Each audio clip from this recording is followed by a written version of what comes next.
What the folks in Washington, the Democrats, don't get is that I believe the sentiment of the Tea Party in terms of getting this behemoth called the federal government under control is the majority view of people in the United States, Right. without question. Right. And so I would say to those of you that do fear an out of control federal government, Yeah. come to the Republican Party.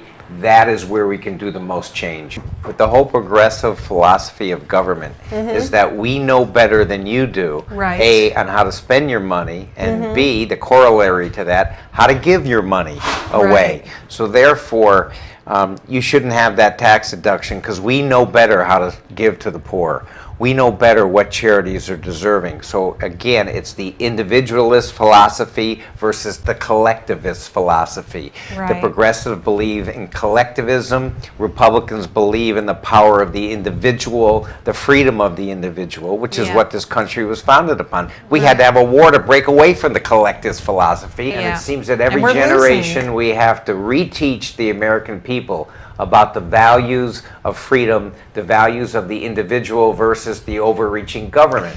And so what we have to do, Ronald Reagan did it. We need another leader and a spokesperson like Ronald Reagan who can again re-educate the people, as we have to, it seems, every generation, because our public schools don't, about the value of the Well, individual versus the government. that's a good point. But that's one of our core values, is limited government and government spending only where necessary. And we need to get back to those core values. And with the help of the Tea Party, we are.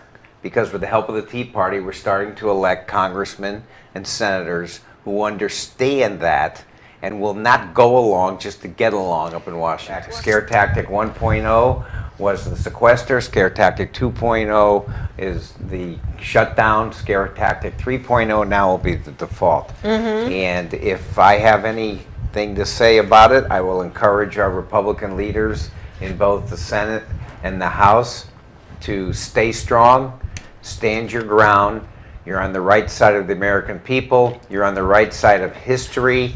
And history will prove that by standing strong now, you'll save this country for the next generation. Because right now, if we don't change things, we may get by and kick the can down the road for another few years. Right. But your kids, my kids, your grandchildren, my grandchildren will inherit a country that may not even exist. It's not even inheriting a country with less opportunity than we had. It's about inheriting a country that will not exist because of our spending that is absolutely out of control.